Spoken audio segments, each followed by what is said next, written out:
Pemerintah Kota Bandar Lampung Rabu pagi membagikan ribuan lembar kwitansi pajak bangunan tahun 2020 milik masyarakat. Pembagian dilakukan oleh Wali Kota Bandar Lampung Herman HN kepada seluruh camat di Gedung Semergo di kantor Pemkot Bandar Lampung.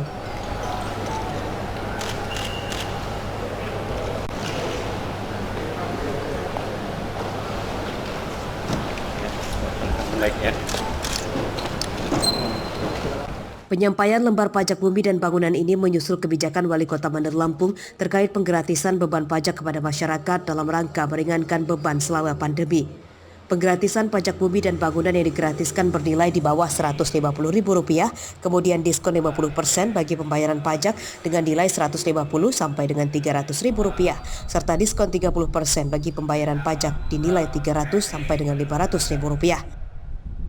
Saya 1 Juli datang kepada rumah masing-masing ya. Lagian saya minta kepada seluruh masyarakat segera bayar. Ya.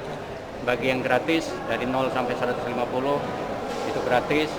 151.000 sampai dengan 300.000 50%. 301 sampai dengan 500.000 30%. 500.000 ke atas 10 harus bayar 10. Saya minta segera setorkan kepada ya targetnya ada.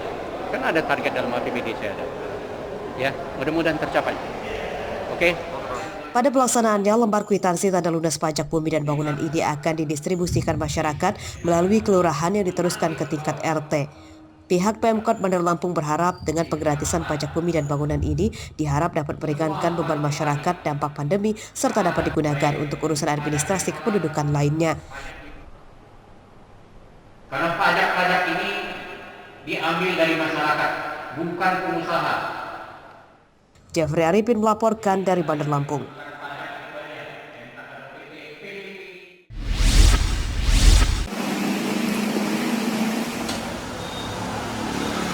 Badan Pengawas Pemilu atau Bawaslu Bandar Lampung memberikan peringatan kepada aparatur sipil negara agar dapat netral, tidak berpihak kepada para calon kepala daerah yang akan berlaga pada pilkada serentak akhir tahun ini.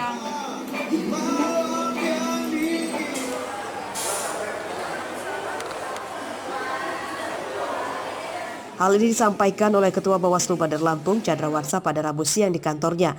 Ketua Bawaslu mengaku pihaknya sudah mendapat lebih dari 10 laporan terkait adanya oknum ASN secara terselubung justru terlibat mengkampanyekan pasangan calon dari jalur perseorangan yang saat ini sudah resmi mendaftar ke KPU.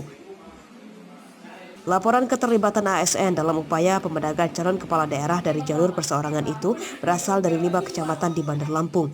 Sesuai pasal 15 Peraturan Pemerintah Nomor 42 Tahun 2004 menyebutkan ASN dilarang mendukung calon kepala daerah pada pelaksanaan pilkada dan jika terbukti terlibat dapat disanksi disiplin hingga penurunan pangkat setingkat lebih rendah. Berdasarkan hasil verifikasi faktual jajaran pengawas pemilu ya di tingkat bawah panwas kelurahan masih juga ditemukan adanya ASN maupun penyelenggara pemilu yang masuk di dalam dukungan calon perseorangan ya. Kita mencatat ya dalam waktu 2 hari ya yang sudah kita rekap ada 9 yang penyelenggara pemilu. Penyelenggara pemilu ini bukan hanya ada di tingkat kelurahan saja atau staf sekretariat Panwaslu kecamatan, tetapi ada juga yang di tingkat kecamatan. Seperti diketahui, tahapan Pilkada Bandar Lampung saat ini sedang memasuki tahapan verifikasi berkas dukungan yang disetorkan oleh pasangan calon wali kota dari jalur perseorangan. 2 pasangan calon dari jalur perseorangan sudah resmi mendaftar ke KPU. Keduanya adalah pasangan Firman Rosadi dan Ike Edwin Zamjanariah. Sementara itu, tahapan pendaftaran pasangan bakal calon wali kota Bandar Lampung dari jalur partai akan dilaksanakan KPU pada awal bulan September mendatang. Arsadi Saputra melaporkan dari Bandar Lampung.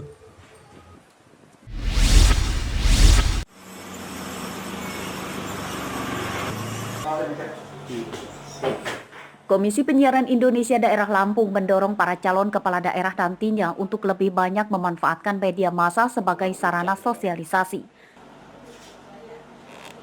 Media massa harus menjadi sarana utama mensosialisasikan visi misi para calon agar tidak ada pengumpulan massa, sehingga protokol kesehatan bisa dijalankan dengan baik. Apalagi menurut pihak KPID Lampung, seluruh kegiatan para calon kepala daerah bisa terpantau, sehingga tidak menyalahi aturan-aturan dan meminimalisir kecurangan. Apalagi KPID mengawasi media elektronik seperti televisi dan radio yang memudahkan pengawasan. Para calon kepala daerah juga diminta membantu pemerintah mengkampanyekan penerapan protokol kesehatan selama kampanye sebagai edukasi kepada masyarakat. Apalagi Provinsi Lampung masih dalam uji coba new normal.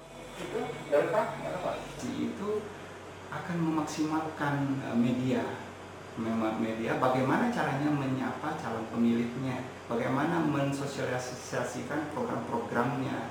Nah, ini tentu memaksimalkan media.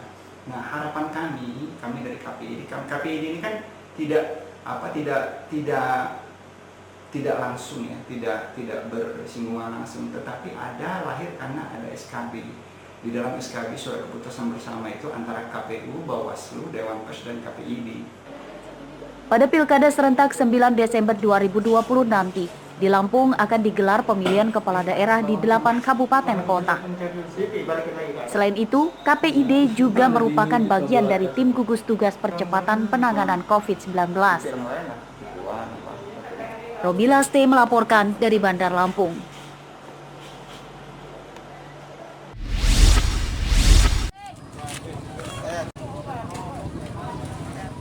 Memasuki bulan Juli, harga sayuran masih relatif stabil.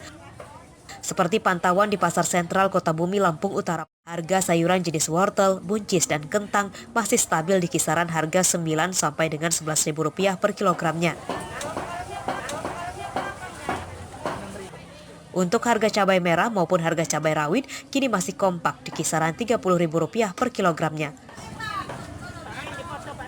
Namun untuk harga tomat mengalami kenaikan signifikan. Harga tomat pada pekan lalu masih dijual Rp4.000 per kilogramnya dan kini sudah naik menjadi Rp9.000 per kilogramnya. Kenaikan harga tomat ini karena stoknya mulai langka, sementara daya beli dari masyarakat meningkat di masa penerapan era new normal. Tapi lah bisa dikatakan sebab dia nggak turun, nggak naik pas harganya. Wortel cabai itu naik atau normal, Kak? Normal. Berapa? Ya, dari harga BSI sampai sekarang normal, masih Rp12.000, merah, wortel cuma Rp6.000. Kentang sama tomat? Kentang sama tomat, agak lumayan ini harganya tomat naik. Karena biasa paling Rp5.000, Rp4.000, sekarang bisa 10-an. Rampai sama tomat lagi naik harganya. Kentang wortel stabil. Berapa, Bu? Kentang Rp12.000 ajaran. Wortel? Wortel Rp8.000, Rp7.000. Omset setelah ada ini normal ini kayak mana, Bu? Sudah berangsur-angsur membaik dari yang kemarin. Kalau kemarin itu kan benar-benar turun gitu lah. Kondisi harga stabil juga terjadi dari komoditas daging di Lampung Utara. Harga daging ayam broiler di Pasar Sentral Kota Bumi, Lampung Utara dijual Rp30.000 per ekor tanpa jeroan. Dan harga daging sapi super dijual di kisaran Rp130.000 per kilogramnya. Ardi Yohaba melaporkan dari Lampung Utara.